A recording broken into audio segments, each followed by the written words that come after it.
ಶುಭೋದಯ ಮಕ್ಕಳೇ. ಪೂರಕ ಪಾಠ 2 ಮೆಚ್ಚಿನ ಗೊಂಬೆ. ಇದು ಸಮಿತಿ ರಚನೆ ಮಾಡಿರೋದು. ಗೊಂಬೆ ಅಂದರೆ ನಮಗೆಲ್ಲ ಗೊತ್ತೇ ಇದೆ ಅಲ್ಲ, ಆಟ ಆಡೋಕ್ಕೆ ಬೇರೆ ಬೇರೆ ಉಪಯೋಗಿಸ್ತೀವಿ ಮತ್ತು ಎಲ್ಲ ಮಕ್ಕಳಿಗೂ ತುಂಬ ಇಷ್ಟ. ಅದ್ರ ಬಗ್ಗೆ ನೋಡೋಣ. ಅಮ್ಮ ನನಗೆ ಪುಟ್ಟದೊಂದು ಗೊಂಬೆ ತಂದುಕೊಡಿ, ಗೊಂಬೆ ಜೊತೆ ಆಡುವೆ, ಆಡಿ ಪಾಡಿ ನಲಿವೆ. ಎಲ್ಲ ಚಿಕ್ಕ ಮಕ್ಕಳಿದ್ದಾಗ ಎಲ್ಲ ಅಮ್ಮಂದ್ರಿಗೆ ಮನೆಗೆ ಯಾರು ಇರ್ತಾರೋ ದೊಡ್ಡವ್ರಿಗೆಲ್ಲ ಗೊಂಬೆ ತಂದುಕೊಡಿ ಅಂತ ಕೇಳಿರ್ತೀವಿ. ಅದ್ರ ಜೊತೆ ಆಟ ಆಡಿರ್ತೀವಿ, ಖುಷಿನೂ ಪಟ್ಟಿರ್ತೀವಿ. ಗೊಂಬೆ ಎಂದರೆ ಮಕ್ಕಳಿಗೆ ಬಲು ಪ್ರೀತಿ. ಗೊಂಬೆ ಅಂತಂದರೆ ಚಿಕ್ಕ ಮಕ್ಕಳಿಗಂತೂ ಬಹಳ ಇಷ್ಟ. ಯಾವಾಗಲೂ ಜೊತೆಗೆ ಇಟ್ಕೊಂಡಿರ್ತಾರೆ, ಅದನ್ನು ಪ್ರೀತಿ ಮಾಡ್ತಾರೆ, ಆಟ ಆಡಿಸ್ತಾರೆ, ಎಲ್ಲ ಮಾಡ್ತಾರೆ.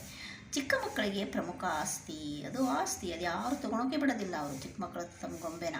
ದೊಡ್ಡವರು ಸಹ ಗೊಂಬೆಗಳನ್ನು ಆಡಿಸಿ ನಲಿಯುತ್ತಾರೆ. ಬರೀ ಪುಟ್ಟ ಮಕ್ಕಳಷ್ಟೇ ಇಲ್ಲ, ದೊಡ್ಡವ್ರಿಗೂ ಸಹ ಗೊಂಬೆಗಳನ್ನು ಆಡಿಸೋದು ಅಂದರೆ ಇಷ್ಟನೇ. ಹಠ ಮಾಡಿ ಅಳುತ್ತಿದ್ದ ಮಕ್ಕಳಿಗೆ ಗೊಂಬೆ ಕೊಟ್ಟರೆ ಹಾಗೂ ಗಪ್ಚುಪ್. ಗೊಂಬೆಗಳು ಮಕ್ಕಳ ಕೈಯಲ್ಲಿ ಮಕ್ಕಳಾಗಿ ಬಿಡುತ್ತವೆ. ಯಾವುದಾದ್ರು ಮಕ್ಕಳು ಏನಕ್ಕಾದ್ರು ಹಠ ಮಾಡ್ತಾ ಇದ್ದರೆ ಯಾವುದಾದ್ರೂ ಗೊಂಬೆ ತಂದು ಕೊಟ್ಬಿಟ್ರೆ ಆ ಮಕ್ಕಳು ಆ ಗೊಂಬೆ ನೋಡಿಬಿಟ್ಟು ತಮ್ಮ ಮಾಡೋನೆಲ್ಲ ಮರೆತು ಸುಮ್ಮನೆ ಆಗ್ಬಿಡ್ತವೆ. ಮತ್ತು ಮಕ್ಕಳು ಆ ಗೊಂಬೆನ ಸ್ವಂತ ಮಕ್ಕಳನ್ನ ನಾವು ಹೇಗೆ ನೋಡ್ಕೊತೀವೋ ಹಾಗೆ ನೋಡ್ಕೊಂಡು ಬಿಡ್ತಾರೆ. ಗೊಂಬೆ ಕಂಡರೆ ಸಾಕು ಮಕ್ಕಳ ಮುಖದಲ್ಲಿ ನಗು. ಚಿಕ್ಕ ಮಕ್ಕಳು ಎತ್ತಿ ಬಿಸಾಡಿ ನೂಕಿ ಎಳೆದು ಜಗ್ಗಿ ನಲಿಯುತ್ತಾರೆ. ಗೊಂಬೆ ಕಂಡ ತಕ್ಷಣ ಚಿಕ್ಕ ಮಕ್ಕಳಿಗೆ ಮುಖದಲ್ಲಿ ಸಂತೋಷ ಕಾಣುತ್ತೆ. ಮತ್ತು ಅವ್ರು ಎತ್ಕೋತಾರೆ, ಬಿಸಾಕ್ತಾರೆ, ನೂಕ್ತಾರೆ, ಎಳಿತಾರೆ, ಚೆಕ್ತಾರೆ, ಹೆಂಗೆ ಬೇಕೋ ಹಂಗೆ ಉಪಯೋಗಿಸ್ತಾರೆ ಗೊಂಬೆನ ಆಟ ಆಡೋಕ್ಕೆ. ಸ್ವಲ್ಪ ದೊಡ್ಡವರಾದಂತೆ ಗೊಂಬೆಗಳನ್ನು ಮುದ್ದಿಸುತ್ತಾರೆ. ಚಿಕ್ಕ ಮಕ್ಕಳಿದ್ದಾಗ ಗೊತ್ತಾಗೋದಲ್ಲ, ಆದರೆ ಸ್ವಲ್ಪ ದೊಡ್ಡವರಾದಮೇಲೆ ತಮ್ಮ ತಂದೆ ತಾಯಿ ದೊಡ್ಡವರು ಹೆಂಗೆ ಪ್ರೀತಿ ಮಾಡ್ತಾರೋ ಗೊಂಬೆಗಳನ್ನು ಹಾಗೆ ಪ್ರೀತಿ ಮಾಡೋಕ್ಕೆ ಪ್ರಾರಂಭ ಮಾಡ್ತಾರೆ. ತಾಯಿ ತಮ್ಮನ್ನೆಲ್ಲ ಹೇಗೆ ಪೋಷಣೆ ಮಾಡುತ್ತಾಳೋ ಹಾಗೆಯೇ ಮಕ್ಕಳು ಗೊಂಬೆಗಳನ್ನು ನೋಡಿಕೊಳ್ತಾರೆ. ನಮಗೆ ನಮ್ಮಮ್ಮ ಯಾವ ಥರ ನೋಡ್ಕೋತಾರೋ ಹಾಗೆ ಮಕ್ಕಳು ತಮ್ಮ ಪುಟ್ಟ ಗೊಂಬೆಗಳನ್ನು ತಮ್ಮ ಮಕ್ಕಳಂತ ನೋಡ್ಕೋತಾ ಇರ್ತಾರೆ. ಅವುಗಳಿಗೆ ತಿಂಡಿ ತಿನ್ನಿಸುವುದು, ಸ್ನಾನ ಮಾಡಿಸುವುದು, ಮಲಗಿಸಿ ಲಾಲಿ ಹಾಡುವುದು, ಬಟ್ಟೆ ತೊಡಿಸುವುದು, ಶೃಂಗಾರ ಮಾಡುವುದು, ಹೀಗೆ ಎಲ್ಲವನ್ನು ಪ್ರೀತಿಯಿಂದ ಮಾಡುತ್ತಾರೆ.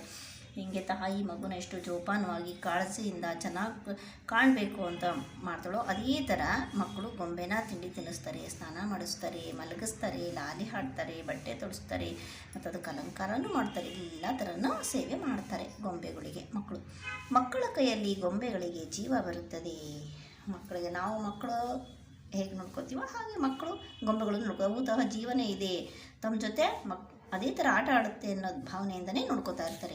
ಯಾರಾದರೂ ತಮ್ಮ ಗೊಂಬೆಗಳಿಗೆ ಕೀಟಲೆ ಮಾಡಿದರೆ ಮಕ್ಕಳು ಸುಮ್ಮನಿರುವುದಿಲ್ಲ. ಯಾರಾದರೂ ಸುಮ್ಮನೆ ತಮಾಷೆಗೆ ಆ ಗೊಂಬೆಗೆ ಏನಾದರೂ ಅಂದರೆ ಸಾಕು, ಚಿಕ್ಕ ಮಕ್ಕಳು ಸುಮ್ಮನೆ ಇರೋದೇ ಇಲ್ಲ.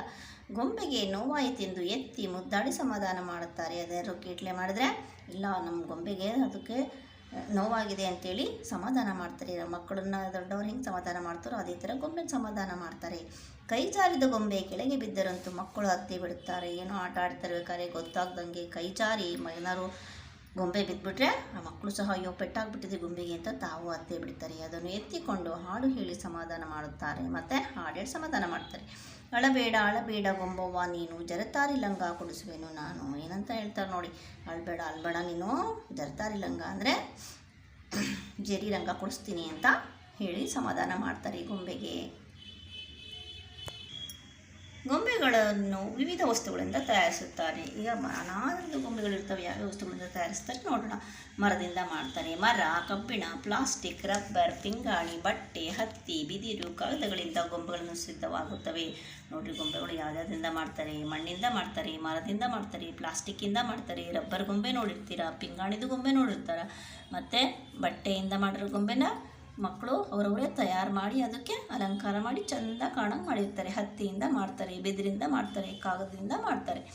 ಇತ್ತೀಚೆಗೆ ಗೊಂಬೆಗಳು ವಿವಿಧ ರೂಪಗಳನ್ನು ಪಡೆದಿವೆ. ಒಂದೇ ಥರ ಗೊಂಬೆಗಳೆಲ್ಲ ಬೇರೆ ಬೇರೆ ರೀತಿಯ ಆಕಾರಗಳನ್ನು ಪಡೆದಿರ್ತಾರೆ. ಹೊಸ ಥರದ ಅನ್ವೇಷಣೆಗಳನ್ನು ಮಾಡ್ತಾ ಇದ್ದಾರೆ ಗೊಂಬೆಗಳಲ್ಲಿ. ಮನುಷ್ಯ, ಪ್ರಾಣಿ, ಪಕ್ಷಿ, ಕೀಟ ಎಲ್ಲ ರೂಪಗಳು ಜನ್ಮ ತಾಳಿವೆ. ಬರೀ ಒಂದೇ ಥರ ಗೊಂಬೆ ಎಲ್ಲ. ಮನುಷ್ಯನ ರೂಪ ಇರ್ತವೆ, ಪ್ರಾಣಿ ಪಕ್ಷಿ ರೂಪ ಇರ್ತವೆ, ಕೀಟದ ರೂಪ ಇರ್ತವೆ, ಎಲ್ಲ ಥರದವು ಮಾಡ್ತಾ ಇದ್ದಾರೆ. ವಿವಿಧ ವಸ್ತುಗಳಲ್ಲೂ ಗೊಂಬೆಯ ರೂಪ. ಮತ್ತು ಏನಾದರೂ ವಸ್ತುಗಳನ್ನು ಕೊಂಡ್ಕೊಳಕ್ಕೆ ಹೋದರೆ ಅದು ಸಹ ಗೊಂಬೆ ಆಕಾರನೇ ಮಾಡಿರ್ತಾರೆ. ಗೊಂಬೆಯ ಪೆನ್ಸಿಲ್, ಗೊಂಬೆಯ ಪೆನ್ನು, ಗೊಂಬೆಯ ತಿಂಡಿ ತಿನಿಸುಗಳು ಎಲ್ಲದರಲ್ಲೂ ಗೊಂಬೆಗಳು ಕಾಣಿಸುತ್ತವೆ. ಬರೀ ವಸ್ತುಗಳಲ್ಲೆಲ್ಲ ತಿನ್ನೋದ್ರಲ್ಲೂ ಸಹ ಗೊಂಬೆ ಆಕಾರ ಮಾಡಿರ್ತಾರೆ. ಪೆನ್ನು ಗೊಂಬೆ ಆಕಾರ, ಪೆನ್ಸಿಲ್ಲು, ರಬ್ಬರು, ಇರೇಸರು, ಮಿಂಡರು ಎಲ್ಲನೂ ಗೊಂಬೆಗಳ ಆಕಾರ ಮಾಡಿರ್ತಾರೆ. ಇದರಿಂದ ಮಕ್ಕಳಿಗೂ ಆಕರ್ಷಣೆಗಳಿಗಾಗಿ ಅಂಥದ್ದೇ ಬೇಕು ಅಂತ ಹಠ ಮಾಡಿ ಕೊಡಿಸ್ಕೋತಾರೆ. ಜಾತ್ರೆ ಉತ್ಸವಗಳಲ್ಲಿ ಗೊಂಬೆಗಳದ್ದೇ ಆಕರ್ಷಣೆ. ಮತ್ತು ಜಾತ್ರೆ ಉತ್ಸವ ಅಂದರೆ ಬಹಳಷ್ಟು ಜನ ಸೇರಿ ಒಂದು ಕಾರ್ಯಕ್ರಮ ನಡೆಸೋದು, ಮತ್ತು ದೇವಿಯವರ ಉತ್ಸವ, ಅದರಲ್ಲೆಲ್ಲ ಸಹ ಈ ಗೊಂಬೆಗಳದ್ದೇ ಪ್ರಮುಖ ಆಕರ್ಷಣೆ. ಮಕ್ಕಳಿಗಂತೂ ಮನ ಸೆಳೆಯುತ್ತೆ, ದೊಡ್ಡವ್ರಿಗೂ ಹಾಗೆ ಗಮನ ಸೆಳೆಯುತ್ತೆ. ವೈವಿಧ್ಯಮಯ ಗೊಂಬೆಗಳು ಅಂಗಡಿಗಳಲ್ಲಿ ಕೈ ಬೀಸಿ ಕರೆಯುತ್ತವೆ. ಎಲ್ಲ ಅಂಗಡಿಗಳು ಜೋಡಿಸುತ್ತಾರೆ. ಅದರಲ್ಲಿ ಬೇರೆ ಬೇರೆ ಥರ ನಾನಾ ರೀತಿಯ ಗೊಂಬೆಗಳು ನಮಗೆ ನೋಡಿಬಿಟ್ಟು ತೊಗೋಬೇಕಪ್ಪ ಅಂತ ಅನ್ನಿಸ್ಬೇಕು, ಅಂಗಡಿ ಒಳಗೆ ಕಾಲಿಡಬೇಕು, ಆ ಥರ ಕಾಣ್ತಾ ಇರ್ತವೆ. ಉತ್ಸವಗಳಲ್ಲಿ ಕುಣಿಯುವ ಗೊಂಬೆಗಳನ್ನು ನೋಡುವುದು ಎಲ್ಲಿಲ್ಲದ ಆನಂದ. ಮತ್ತು ಉತ್ಸವಗಳಲ್ಲಿ ಗೊಂಬೆಗಳು ವೇಷ ಧರಿಸಿ ಕುಣಿತಾ ಇರ್ತಾರಲ್ಲ, ಅದನ್ನು ನೋಡೋಕ್ಕೆ ತುಂಬ ಸಂತೋಷ ಆಗುತ್ತೆ. ಅವುಗಳನ್ನು ನೋಡಿದರೆ ಹರ್ಷ, ನಗು ಒಟ್ಟಿಗೆ ಬರುತ್ತದೆ. ಮನಸ್ಸಿಗೆ ಸಂತೋಷ ಆಗುತ್ತೆ ಮತ್ತು ಮುಖದ ಮೇಲೆ ಮಂದಹಾಸತನವೂ ಬರುತ್ತೆ. ಜೋಕರ್ ಗೊಂಬೆಗಳಂತೂ ತಾನು ನಗುತ್ತಾ ಎಲ್ಲರೂ ನಗಿಸುತ್ತವೆ. ಜೋಕರ್ ಗೊಂಬೆಗಳನ್ನು ನೋಡಿದಿರಲ್ಲ, ಅವು ನಮ್ಮ ಹತ್ರ ಬರ್ತವೆ, ನಮ್ಮನ್ನು ಆಟ ನಗಿಸ್ತವೆ, ಹಾಗೆ ನಮಗೆ ತುಂಬ ನಗು ಬರುತ್ತೆ. ನಮ್ಮ ನಾಡ ಹಬ್ಬ ದಸರಾದಲ್ಲಿ ಮನೆ ಮನೆಗಳಲ್ಲೂ ಗೊಂಬೆಗಳನ್ನು ಅಲಂಕರಿಸುತ್ತಾರೆ. ದಸರಾ ಹಬ್ಬದಲ್ಲಿ ಗೊಂಬೆ ಹಬ್ಬ ಅಂತಲೇ ಫೇಮಸ್. ಅದು ಎಲ್ಲರ ಮನೆಗಳಲ್ಲೂ ಗೊಂಬೆ ಕೂರಿಸ್ತಾರೆ. ಅಲಂಕರಿಸಿದ ನೂರಾರು ಗೊಂಬೆಗಳನ್ನು ಒಟ್ಟಿಗೆ ನೋಡುವುದೇ ಒಂದು ಹಬ್ಬ. ಎಲ್ಲರ ಮನೆಗೂ ಅಲಂಕಾರ ಮಾಡಿ ನೀಟಾಗಿ ಜೋಡಿಸಿರ್ತಾರಲ್ಲ, ಅದನ್ನು ನೋಡೋಕ್ಕೆ ನಮಗೆ ತುಂಬ ಮನಸ್ಸಿಗೆ ಸಂತೋಷ ಆಗುತ್ತೆ. ಅದೇ ಒಂದು ಹಬ್ಬ. ಅವುಗಳ ಶೃಂಗಾರ, ಜೋಡಣೆ, ಅಲಂಕಾರ ಬಲು ಸುಂದರ. ಅವುಗಳು ಎಷ್ಟು ಚೆನ್ನಾಗಿ ಅಲಂಕಾರ ಮಾಡಿರ್ತಾರೆ. ಆಮೇಲೆ ಯಾವುದಾದ್ಮೇಲೆ ಯಾವ ಗೊಂಬೆ ಜೋಡಿಸ್ಬೇಕು, ಯಾವ ಥರ ಇಟ್ಟರೆ ಚೆನ್ನಾಗಿ ಕಾಣುತ್ತೆ ಅಂತೆಲ್ಲ ಯೋಚನೆ ಮಾಡಿ ತುಂಬ ಚೆನ್ನಾಗಿ ಕಾಣಂಗೆ ಜೋಡಿಸಿರ್ತಾರೆ. ಸ್ಪ್ರಿಂಗ್ ಗೊಂಬೆಗಳು, ಕೀ ಗೊಂಬೆಗಳು, ಕೀಲು ಗೊಂಬೆಗಳು, ಯಂತ್ರ ಗೊಂಬೆಗಳು, ಸಣ್ಣ ದೊಡ್ಡ ವಿವಿಧ ರಂಗಿನ ಗೊಂಬೆಗಳು ವಿವಿಧ ಆಟಗಳ ಮೂಲಕ ಸಂತೋಷ ಕೊಡುತ್ತವೆ. ನಿಜವಾಗಿ ಜೀವವಿದ್ದವುಗಳಂತೆ ವರ್ತಿಸುತ್ತವೆ. ಸ್ಪ್ರಿಂಗ್ ಗೊಂಬೆ ಆಗ್ಬೋದು, ಕೀ ಗೊಂಬೆ ಆಗ್ಬೋದು, ಕೀಲು ಗೊಂಬೆ, ಯಂತ್ರದ ಗೊಂಬೆ, ಮತ್ತು ಸಣ್ಣವು, ದೊಡ್ಡವು, ಮತ್ತು ಕಲರ್ ಗೊಂಬೆಗಳು, ಇವೆಲ್ಲ ಒಂದೊಂದು ಗೊಂಬೆಗಳನ್ನು ಜೋಡಿಸಬೇಕಾದ್ರೆ ಯಾವುದಾದ್ರೂ ಒಂದು ಕಥಾನಕ ತೊಗೊಂಡು ಅದರ ಮೂಲಕ ಜೋಡಿಸಿರ್ತಾರೆ. ಅದು ನೋಡಿದ್ರೆ ನಮಗೆ ಅದು ಕಥೆನೇ ನಮ್ಮ ಮುಂದೆ ಬಂತೇನೋ ಅಂತ ಅನಿಸುತ್ತೆ. ಅದು ಸಹ ನಮಗೆ ಸಂತೋಷ ಕೊಡುತ್ತೆ. ನಿಜವಾಗಿ ಜೀವ ಇದ್ದುಗಳಂತೆ ವರ್ತಿಸುತ್ತವೆ. ಜೀವ ಅಂದರೆ ಎದುರಿಗೆ ಜೀವಂತ ಇವು ನಡೀತಾ ಇದ್ದಾವೇನೋ, ಇದು ಸನ್ನಿವೇಶ ಅನ್ನಂಗೆ ಕಾಣ್ತಾ ಇರುತ್ತೆ. ಎಲ್ಲರ ಮನೆಗಳಲ್ಲೂ ಗೊಂಬೆಗಳ ಸ್ಥಾನ ಪಡೆದಿದೆ. ಪ್ರತಿಯೊಬ್ಬರ ಮನೆಯಲ್ಲೂ ಗೊಂಬೆ ಇದ್ದೇ ಇರುತ್ತೆ. ಗೊಂಬೆಗಳು ಮನುಷ್ಯನ ಅನೇಕ ರೀತಿಯಲ್ಲಿ ಜೀವನ ಪಾಠವನ್ನು ಹೇಳುತ್ತವೆ. ಗೊಂಬೆಗಳು ನಮಗೆ ಜೀವನ ಪಾಠವನ್ನು ಹೇಳ್ತವೆ.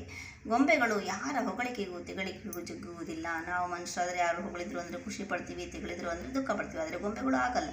ನೀವು ಹೊಗಳಾದರೂ ಹೊಗಳಿ, ತೆಗಳಾದರೂ ತೆಗಳಿ, ಅವು ಎಲ್ಲರಿಗೂ ಸಂತೋಷ ಕೊಡ್ತವೆ. ಎಲ್ಲರ ಆಟದಕ್ಕೂ ಜೊತೆ ಆಗ್ತವೆ.